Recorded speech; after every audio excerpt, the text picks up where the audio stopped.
Welcome to Listening to Students at Scale, Keeping a Finger on the Pulse of Students.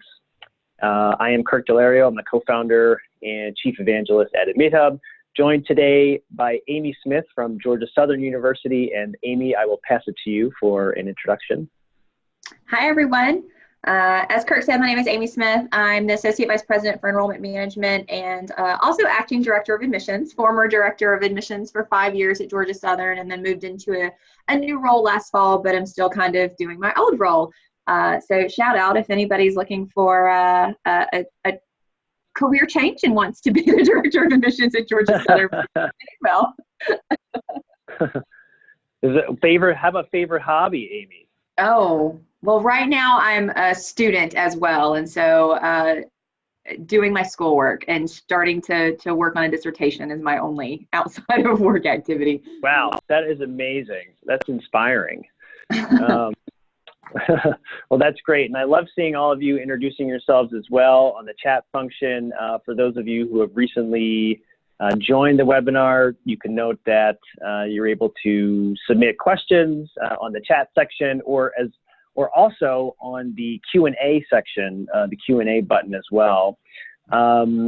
We will be taking questions periodically throughout the webinar, but we'll also make sure to leave plenty of time at the end to address your questions. We definitely encourage you to keep the introductions coming.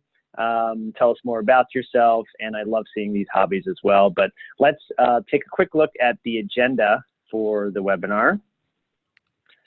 So we're going to cover a lot of ground here today. First, we're going to learn an overview of Georgia Southern University. We'll also discuss the ways that admissions and enrollment communication strategies have shifted over the past few years. And one of the ways these strategies have shifted has been the implementation of conversational artificial intelligence in admissions and recruitment. And so we're going to talk more about Georgia Southern's admissions chatbot, Gus. And Amy is going to delve deeper into the art of interactive campaigns and how she and her team at Georgia Southern have crafted various types of interactive messaging to capture students' attention and also to listen to their needs and concerns at scale. And then finally, we'll take a look at the impact of this type of student engagement, both at Georgia Southern and at some other universities. Again, we'll leave plenty of space to address your questions. We'll probably address some of those in the flow of the conversation here. Please feel free to post them on the chat section. And another note for recent attendees, you can click the button on the chat section to send either to only panelists or to all the attendees. So with that, I'll pass it over to Amy to tell us a little bit more about Georgia Southern. All right, thanks. I know we've got a handful of folks on the webinar today from Georgia, so shout out to my Georgia folks who have called in today. But a little bit about Georgia Southern for those of you who are not familiar with us as an institution. We are a part of our University System of Georgia, so our governing group for Georgia Public Schools. What's really important to know as far as a background to this story and to Georgia Southern is that if you know anything about Georgia, we've been doing consolidations over the last several years, and Georgia Southern was a part of the last one of those. So announced in 2017, finalized in 2018, Georgia Southern, previously a single traditional sort of campus model in Statesboro, Georgia, consolidated with Armstrong State University located in Savannah. So we are now one institution with multiple campuses. We have 3 campuses, one in Statesboro, one in Savannah, and one in Hinesville, which is a small sort of satellite campus plus online program. And we're considered a regional public university. We have, I don't think it's on here, but for this fall, I think we're going to end up right at that 26,000 mark, the bulk of which are undergraduate students, which is the focus of who we're communicating with, our prospective and incoming undergraduate students. We have over 140 different degree programs spread out through 8 academic colleges plus graduate studies. From a Carnegie classification model, we're a Research 2, and we're a part of the NCAA Division I Sunbelt Conference. So give us some love. Our season's not starting out great. We need a big win next week. And then goodbye. So that's a little bit about Georgia Southern to give you a little bit of context here. If you want to flip to the next slide, I think this came out of one of my quotes when we were planning for this webinar. I don't remember saying it, but it does sound like something I would have said.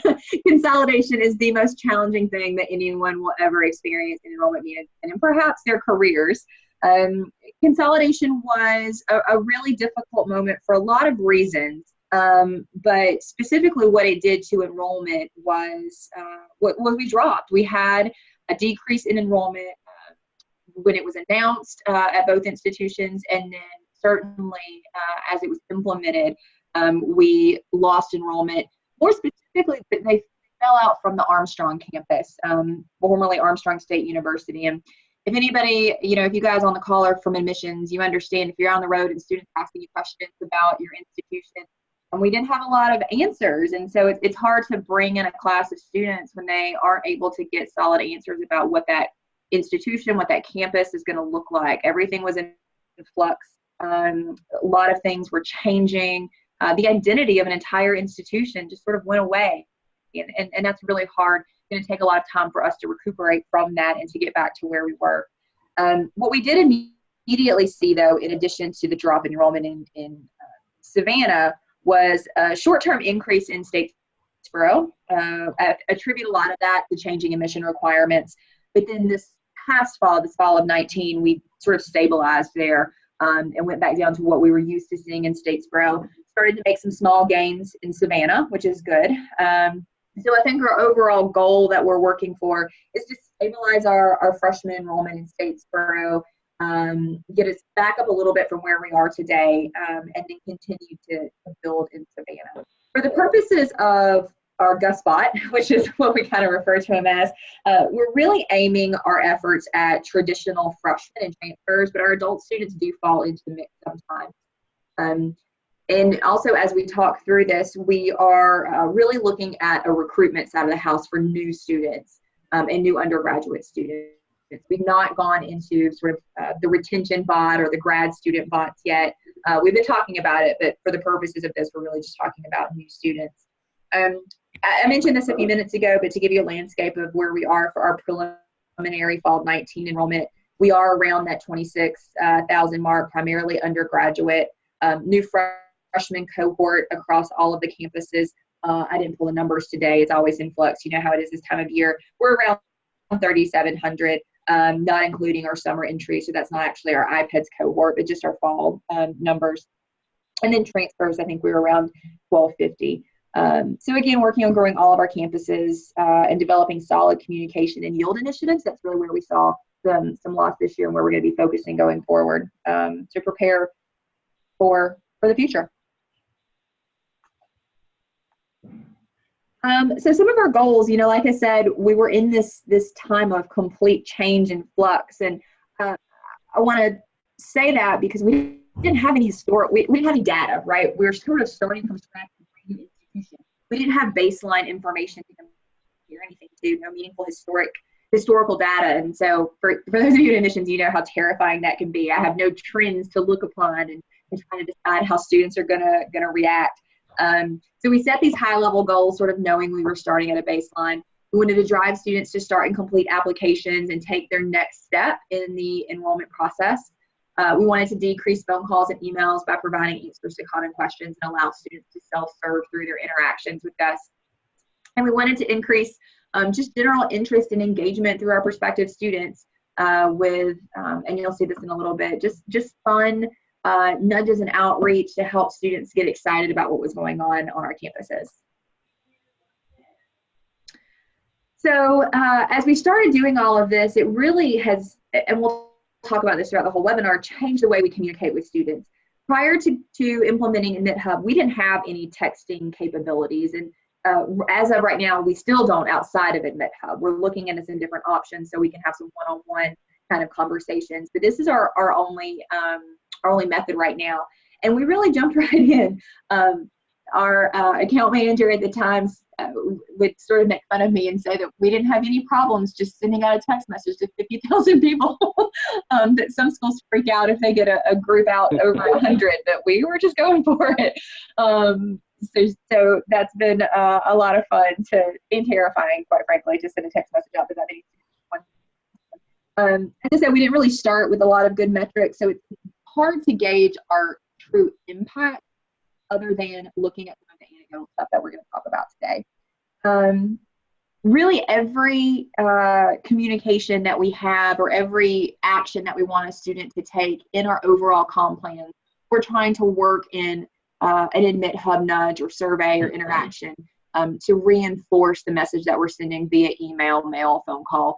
It's really becoming just another traditional method for us. It's, all right, we need to get this information out. How are we going to make that go out through AdmitHub, and what does that look like? So it really is becoming integrated.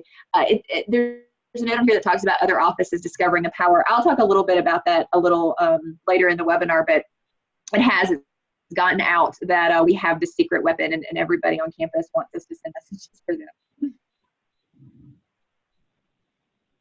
So it's interesting, Amy, to hear you say how it was both exciting and terrifying to start sending that many text messages out to that many students, and especially with a new technology like Gus, like an AI or a chatbot, right? So this is Gus, and it was built and developed for Georgia Southern to help their prospective students navigate the path through the admissions and enrollment process, and it gives them 24/7 on-demand support.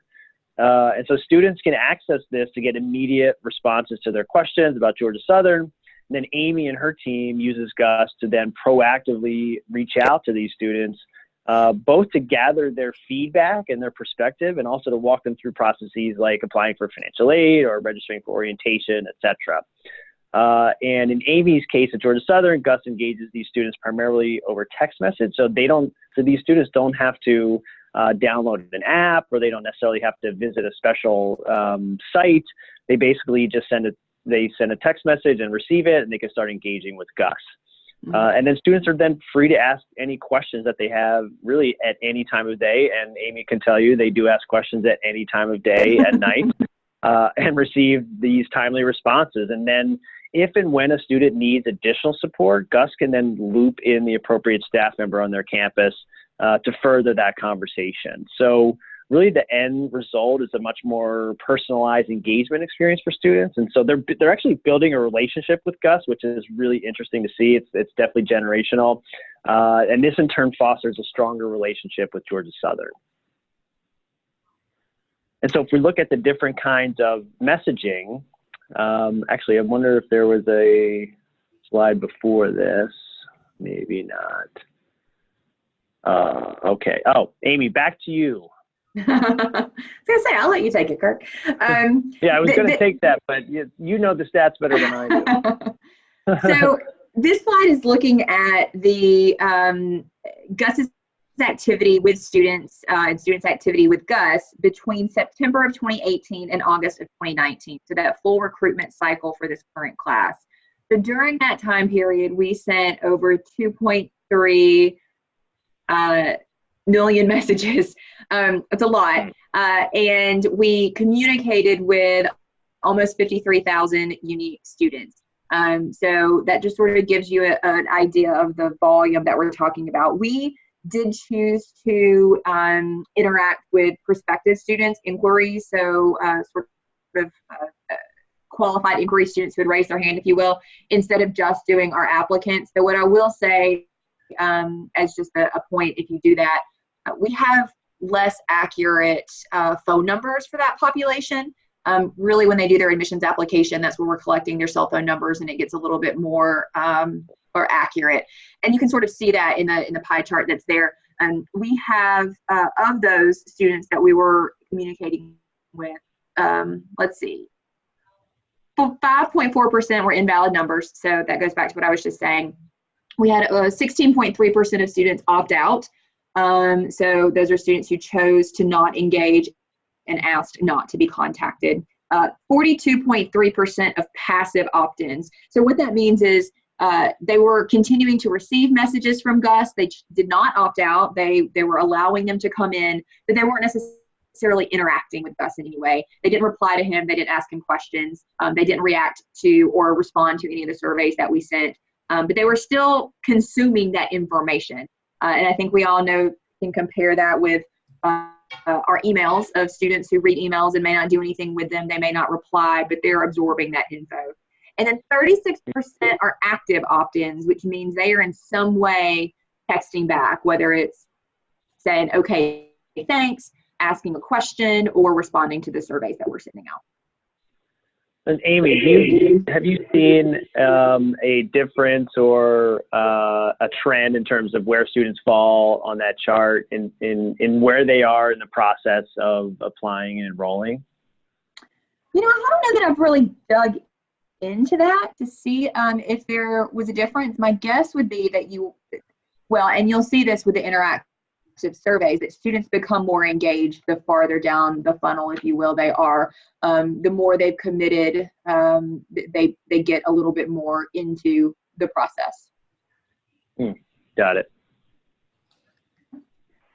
So this is looking at student activity, and some of this is actually pulled straight from the dashboards that we have access to in AdmitHub. It's looking at incoming messages by day of the week and by time of day. So this is when students are texting back to Gus or responding to something Gus has sent by day of week and time of day. I think it's also pretty reflective of when I'm sending things out through Gus, when he is communicating out. I guess it looks like I love to send things on Mondays. All of our congratulations accept texts went out on Mondays, and so those were always fun ones that we like to see responses for. So of all the messages that came back into Gus, it was almost 83,000, and we were at 99.6% of those being handled by Gus or AdmitHub. And I'll explain a little bit about what that means. And then only 310 of those were forwarded on to calculate that. So if you say 1 minute per response, over 1,300 hours of staff time saved through using Gus. I was like, what's the next slide? Got it. Go back. I just wanted to sort of explain the difference here, and we'll go into more detail about things handled by Gus. There's a different ways that messages can be handled. Our goal is for Gus to be as smart as possible and to handle things without any human interaction. But there is a team of folks from AdmitHub and also from Georgia Southern who's monitoring those that Gus isn't quite so sure about, to make sure that we can get those correct answers out. And then if it's something that we want to escalate specifically to a staff member, we've set it up where we can forward messages directly to admissions counselors based on territory assignments, or to someone in housing or financial aid or some of the specialty areas to get direct responses back to students if it's a little too complicated for Gus to understand.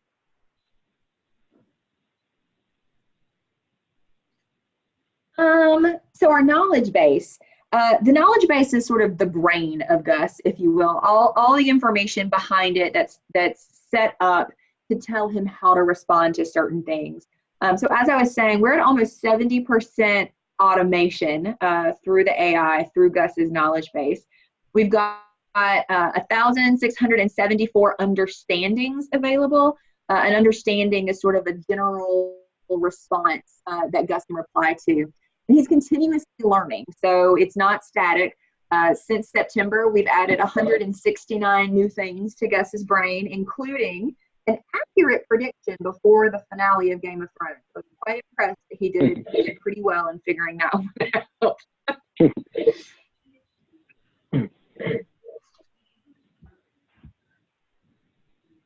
I love that Gus knows about Game of Thrones. So let me talk a little bit about how Amy was just talking a little bit about the knowledge base, the brain of Gus, and I want to just relate that into the different types of messaging that Amy and her team will do with Gus. So basically, with the AI, Gus's brain will get smarter every day the more students engage with it. This is the more reactive type of messaging. It's really call and response. It's available to students 24/7. They're asking questions at 2 a.m. They're getting these responses at all hours of the day. And typically the brain of the knowledge base starts with around 500 to 600 FAQs in their responses. And of course, the more students engage every day, they're asking different questions, sort of different areas of campus, of in the enrollment process, the smarter that brain becomes, and then the more the knowledge base grows. Also, it's kind of important to note, with the AI, Gus's brain can handle misspellings and slangs, all the different synonyms that tend to be asked around different types of questions, right? Because a student could say, how much is tuition at Georgia Southern? Or the student could say, how much does it cost? So they're getting at the same understanding, but they're asking it in very different ways. And then aside from the reactive messaging via the bot's knowledge base, it's equally as important for Gus to proactively reach out to students and walk them through processes to completion from point A to Z. And this is where Amy and her team have really excelled. Do students need help completing the FAFSA? Well, Gus has got your back. Does that student need to register for a yield event? Here's how you do it. And so this type of outreach is also a fantastic listening tool.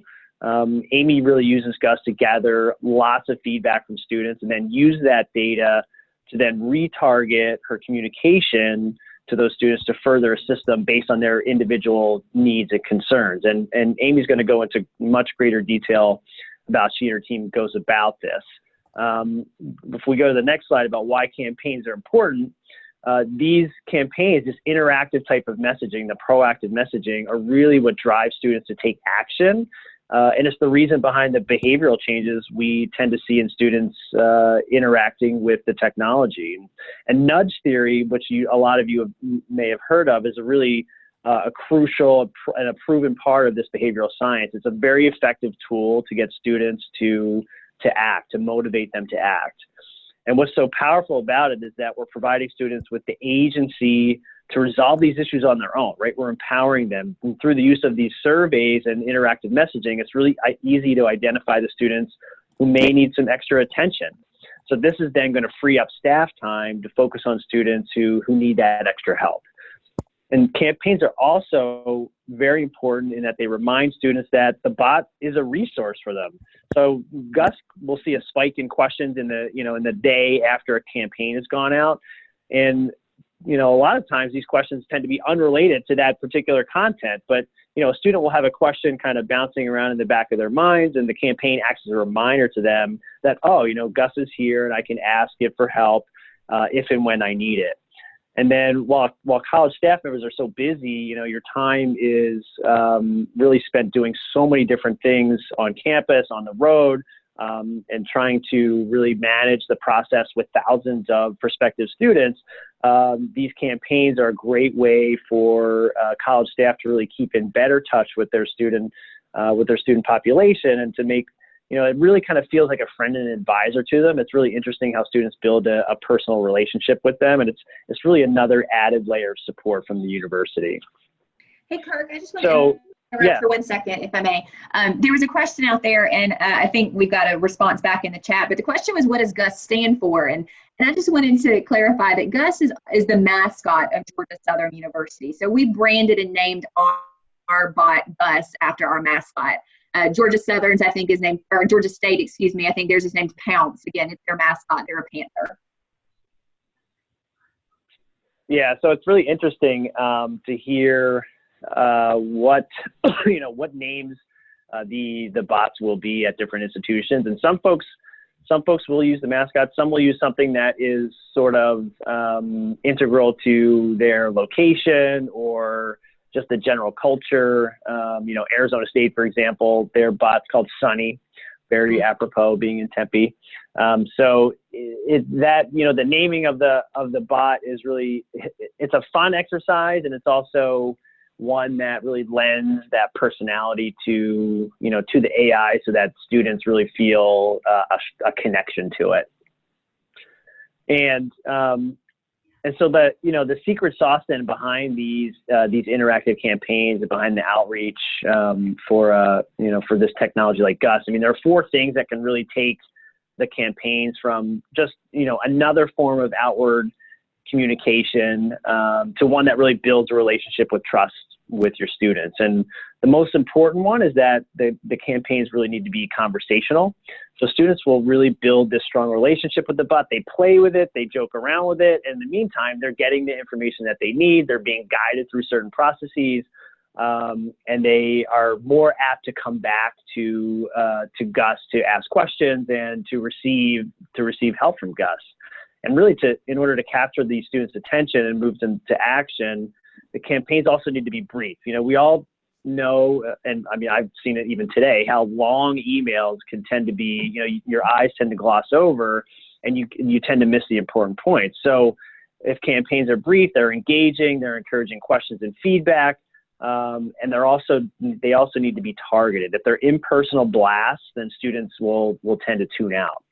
So Amy has really, taken the art of text messaging campaigns to an entirely new level. I mean, you really have, Amy, in terms of what you've done, and you've seen tremendous success. So I'm going to pass it back to you, Amy, to tell the folks more about your strategy and provide some examples of how you've done it.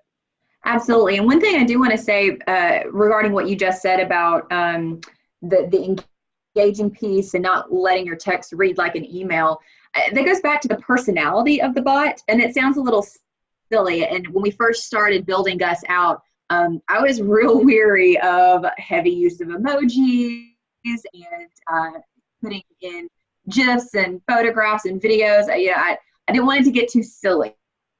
And you will see some of my examples here in a second where I have fully embraced GIFs and images and emojis, and try to remember when I'm writing out these messages that they are coming from Gus, not me.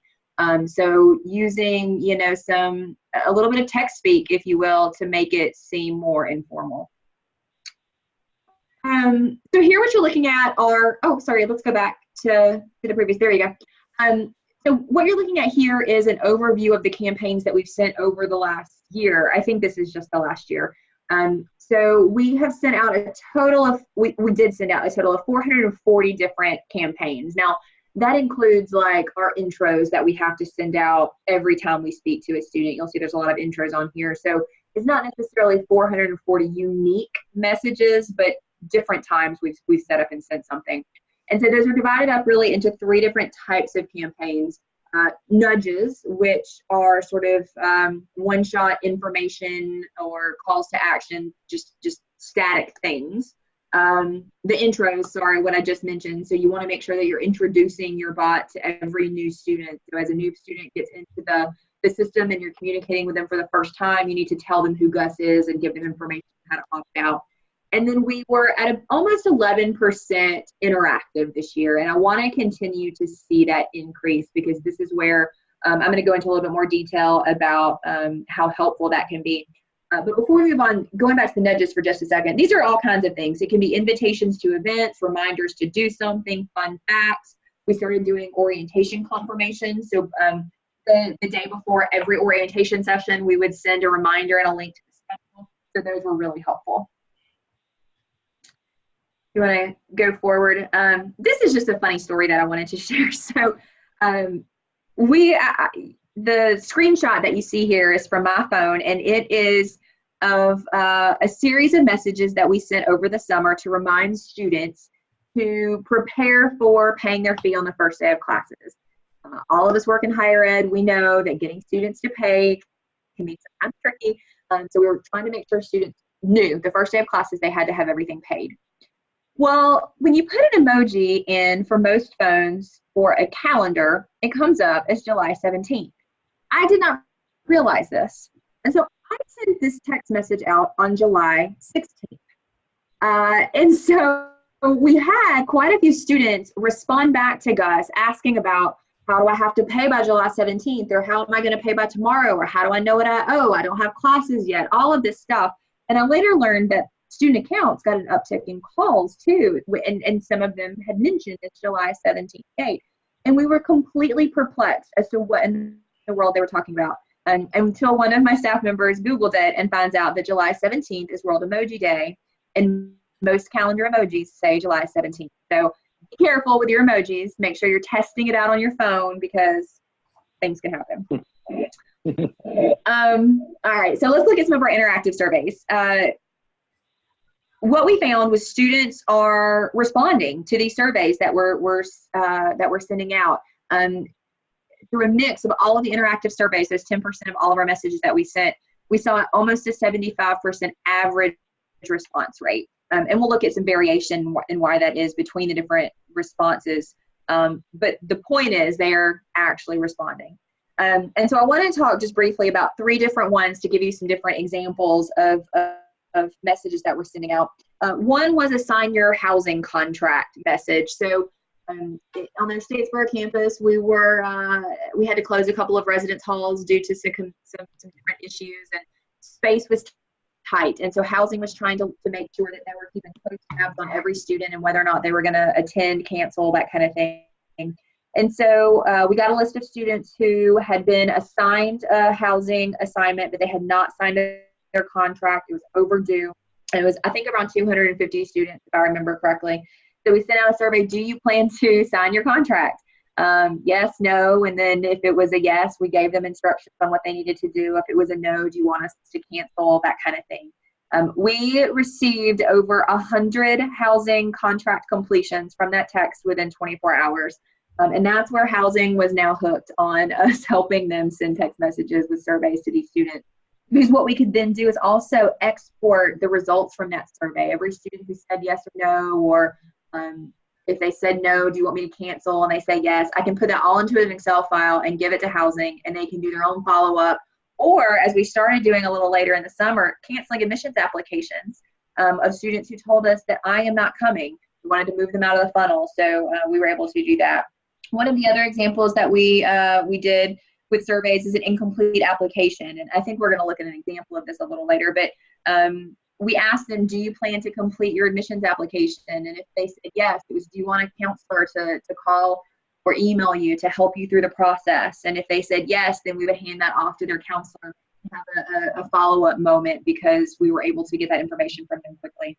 Another one that I really liked, we have a summer entry program called Eagle Success, and we did, I guess it was about 2 weeks out, 1 week out. We weren't really sure who was showing up because we had changed a lot of things. Students didn't have to put down a deposit anymore. It was easier to commit, and so we just wanted to get a better handle of who to expect on move-in day. And so we sent out a text saying, are you ready? Are you coming? Really sort of hyping them up, but also allowing them to react and say, yes, I'm coming, or no, I'm not, so we can get a better idea. And so it was fun to see the interactions about, yes, I'm coming, or we allowed them to say something like, I'm coming, but I'm a little nervous. And it would be like Gus would tell them, don't be, it's going to be really exciting. Once you get here, everything will be okay. So just some fun stuff like that. This is one of the ones that we sent to students who had been admitted but not yet confirmed their enrollment. They hadn't signed up for orientation. So you see there, the actual message was, hey, I'd love to know if you're still interested in Georgia Southern. Are you planning to enroll? So it starts with simple 1, 2, or 3. Yes, I'm coming. No, I'm not. I don't know. I'm still deciding. And then you can really get into the weeds and break it down with more questions or responses based on what they say. So for the students that I'm coming, Oprah tells them how happy she is that they are coming. And that's where I started getting a little into the fun stuff. If they weren't coming, then it was like, oh, I'm so sorry. Can you tell me why you're not coming? And it allowed them to give us a little bit more information about why they were choosing not to come to Georgia Southern. And it also allowed them to give some open feedback. You can do some free typing, and that goes into an Excel file that you can then export and dig into. I don't know if this one was on here, but I don't see it, but on some of the other ones, this is where we would also say, do you want admissions to cancel your application? So we'll stop, messaging you. And that's where we would actually just export and send that straight to our ops team, and they would cancel those applications. Where this really got into some targeted outreach is this next one where I don't know yet, I'm still deciding. If you'll go to the next slide, I think this sort of digs in a little bit. Yeah, it says, well, I hope you do decide to join us. What's holding you up? And so they could tell us what exactly it was that they're still waiting on. And it allowed us to either refer that out to an individual department like financial aid for follow-up, or for our counselors just to do an outreach and say, I see you're still deciding on or waiting on a decision from somewhere else. What is it that you really want in a college? Or, 6 people weren't really excited about our reputations. What is it that's bothering you about our reputation? What can I clear up? Are there any, misperceptions that you might have? Again, it's all actual insight that we can pass on to our counselors for targeted outreach. I mentioned that the response rates differ a little bit based on the surveys, and a lot of it has to do, I think, with how engaged they are, how far along they are in the funnel. They're still kind of passive prospects or inquiries, and they're reading the information, they're taking it in, but they may not be responding to it. But as they move farther down the funnel, they've been admitted or they've committed and they're excited about enrolling. You start seeing those response rates pick up, and that's really exciting. But it's not all the hard facts and this is what you need to do and sign up for orientation, please commit. We try to put some fun stuff in there too, and this goes back to just creating that engaging culture, making students feel excited, giving them tidbits, sort of insider knowledge to what it's like to be at Georgia Southern. We would send messages on holidays, with a little turkey gif and tell them happy Thanksgiving, or we're closed over, admissions is closed over Christmas break, but Gus is still here, I'm still here, text me if you need anything, even on Christmas Day, or things like that, just to make it be a little bit more fun. Some traditions, quizzes and trivia things with fun facts so they could try to guess. We did one about what was the name of our eagle, and I had a picture of our bald eagle flying, and they had to choose which one was right, and then we would educate them if they got it wrong. So just some fun stuff like that I think is really important to keep your students engaged. So organizing all of this can be a beast, but the goal is to make sure that we spread out our messages to keep students engaged. There's sort of this best practice of looking at 2 to 3 per week. I'm not perfect. I would get busy and I wouldn't be able to log in. So sometimes I would skip a day, but I would go in and sort of switch things up as needed. Just continuing to make sure that you're staying in front of these students and helping them remember that Gus is there for them, that they can ask questions and find out all of these things. Also, it depends on where they are in the cycle. You might have these ebbs and flows based on where they are and how much they've committed to you, or how much would they raise their hand to be interested in. But one of the things that I think one of the original purposes of AdmitHub, and one of the things we bought into it for, was for yield and for keeping students engaged, not losing them over the summer, making sure that excitement was still there. So don't trail off over the summer, continue to have some of those things going. The next slide is sort of an example of how I kept myself organized. I live and die by Google. I don't know about the rest of you guys. And so this is a Google sheet that I put together as a calendar with the different populations we typically would work with, where I can lay out, months in advance based on our regular comm schedule for emails, what's going on during those times, invitation, and sort of spread out my messaging to give me an idea. And again, it's not perfect. But it really helps. I put together a coding system of when I had created it and had it all set up to go, and when it was sent through the system. I see a question over here about our CRM. We are actually, we're kind of tied into our CRM. We're currently Connect users, but are looking to move to another product in the next year. It doesn't talk back to it, but we're currently pulling all of our lists of students out and importing them into AdmitHub to send to targeted populations. We just last week completed a nightly auto import. So our entire population that we want to communicate with is now going in in the morning at 6 a.m.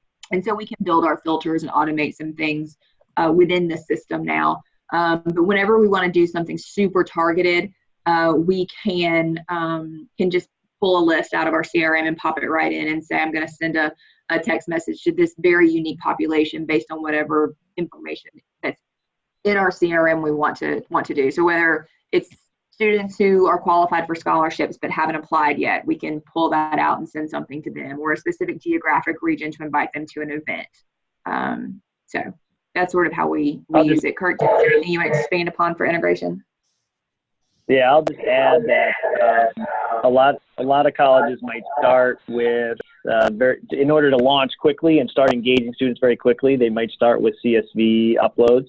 But many colleges then are getting more integrated in their CRMs, either through secure FTP or working on an API integration, so they can both push and pull data from there. Now, I will say that some colleges have asked us, should we pull everything into our CRM of these conversations? And that might break the CRM. And because you have, as you know, Amy, like you've got these students who are just playing with Gus day and night. And a lot of it is just sort of playful banter back and forth. But you might want to pull certain data or certain campaign information, the feedback, that information that they are sending back on certain items. So it's really important to kind of pick and choose which data you want to pull into the CRM. Because, but that said, if anyone wants to see the full conversation, this is one of the most fun parts of the job. I think you might agree, Amy, is just seeing what students will say back and forth to Gus on a daily basis. I love reading conversations. It's one of my favorite things. What a great segue. It is.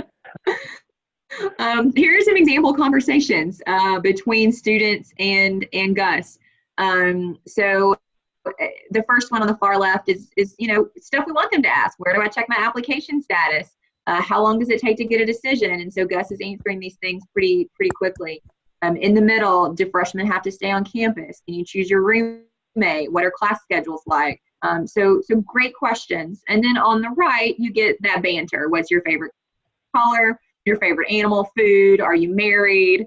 And Gus sort of plays around back. There was a question, Amy, on how you approach opt-in from students. Do they have to opt in? Are you sending the first message? How do you approach it at Georgia Southern?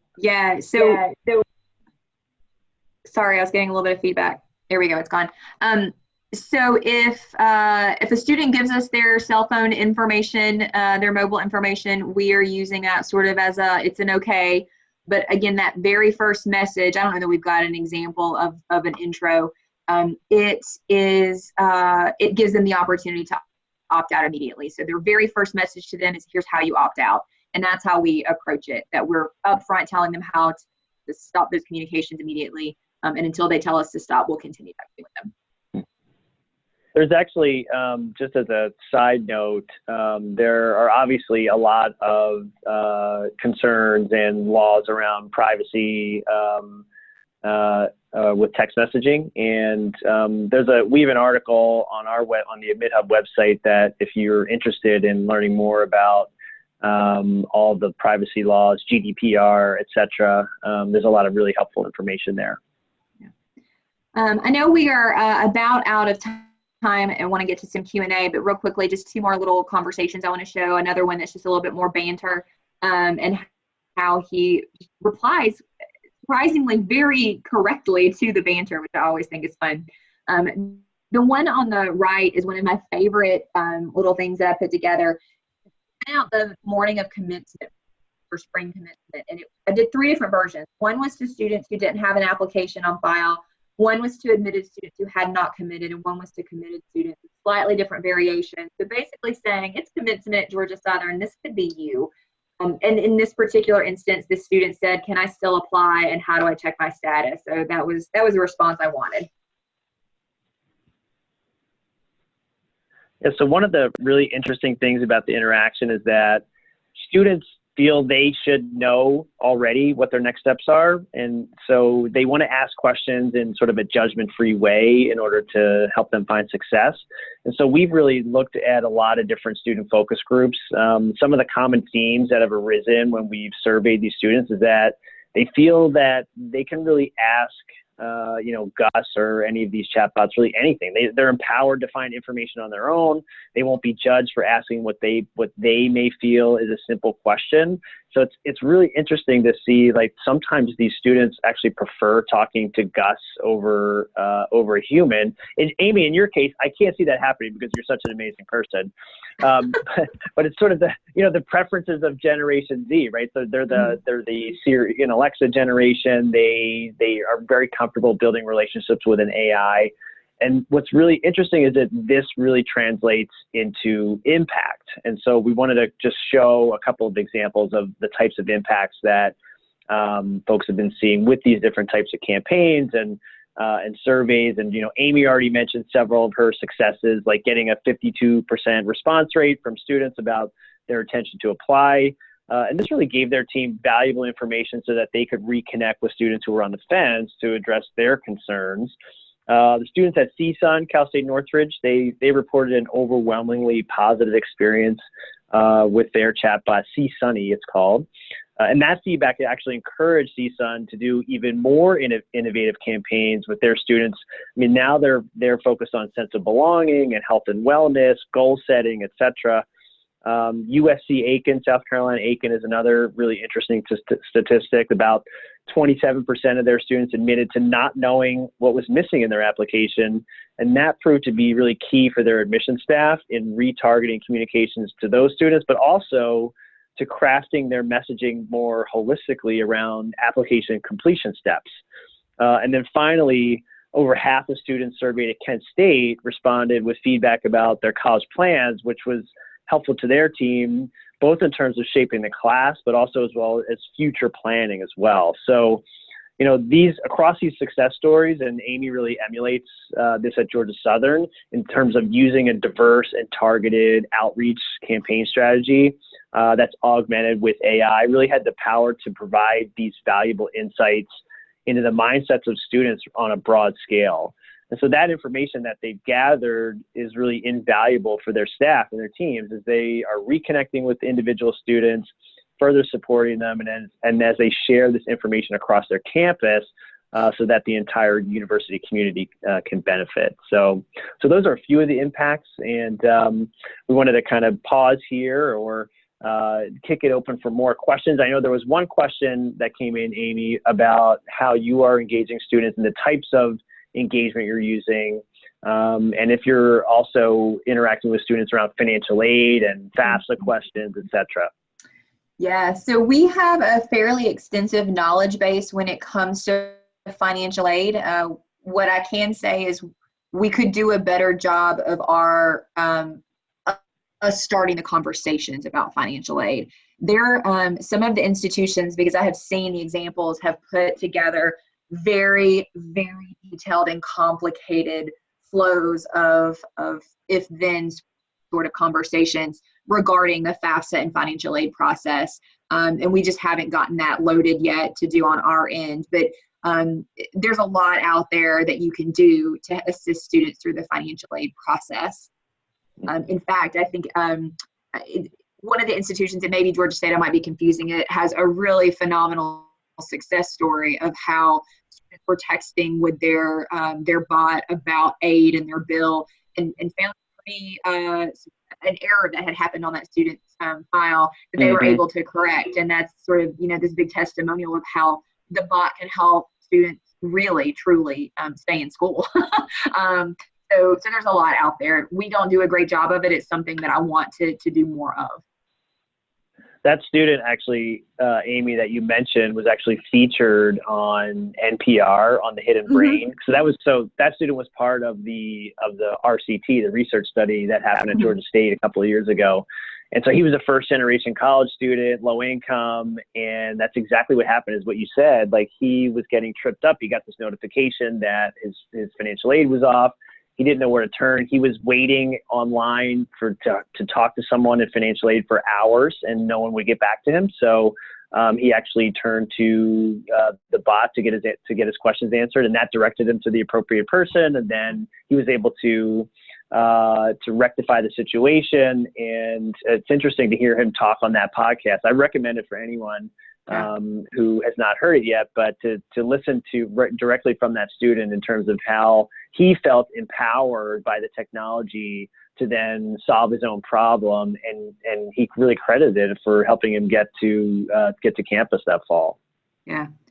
It looks like we have a question about how much time this takes, and I would love to answer that question, because I was really, really worried about the time commitment, because we took this on and all of our staff were overloaded, as all of our staffs are. It's not like we had the funds to hire somebody new to do this. And so our journey, when we first implemented, it takes a little bit of time and implementation to put together your knowledge base.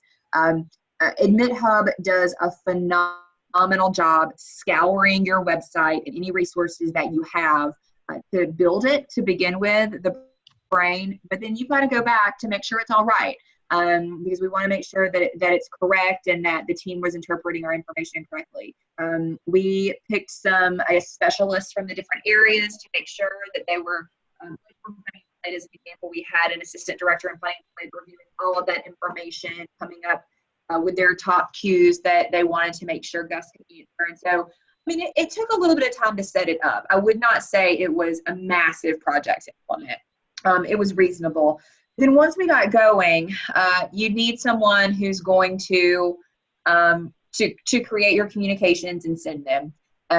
Somehow that ended up falling on me. I would recommend that it probably be someone in your admissions communications department who knows exactly what's going on with all the other comms and makes everything happen a little bit more seamlessly. But I took it on because we were short-staffed, and quite frankly, because I absolutely love it. I love reading the conversations. I love writing the comms. It's one of my favorite things. So I kept that with myself. I would task myself every morning to go in and send, to pull my CSV because we weren't integrated yet, and to send my stuff for the day. Maybe that would take me 30 minutes. And again, I wouldn't send something every day. If I had a chunk of time, I would try to set things up in advance where I was able to. I would try to find chunks like maybe once every 2 weeks, every 3 weeks to write my content. So that was maybe an hour to sit down and write and set things up. So not that much. I mean, I would say 30 minutes a day on average to do all of that. And then I didn't go into this earlier, but we actually came on as a beta tester a few months ago to do our own triage. So triage is when Gus maybe didn't get something right, or he's not sure he got something right. It goes into the dashboard for someone to lay eyes on and to see if it's correct. And if it's correct, great, thumbs up, all good, Gus. If it's not quite so good, or he got it wrong completely, or it's just something he didn't know yet, we can teach him by adding in new things to the knowledge, or we can correct it. And that might mean responding back out to that student and saying, oh, I didn't quite get that right. Or sometimes I'll take the approach of, I'm a human helping Gus. He didn't get that right, did he? Here's the right answer to what you're trying to know. So correct that. That's what I was really concerned about, and how much time that was going to take. And sometimes when I send something out to 50,000 people and they all start replying back with questions, it can add up. But we put together a team of 4 people, including myself in admissions, that just had an interest in doing this and trained them. And we just go in once a day and check the triage during different times to make sure we keep it zeroed out. And so I would say when we were triaging, me personally, on average, I would spend 15 minutes a day, maybe, doing that triage. So it really is minimal time commitment. That was my number one concern, I'll be honest.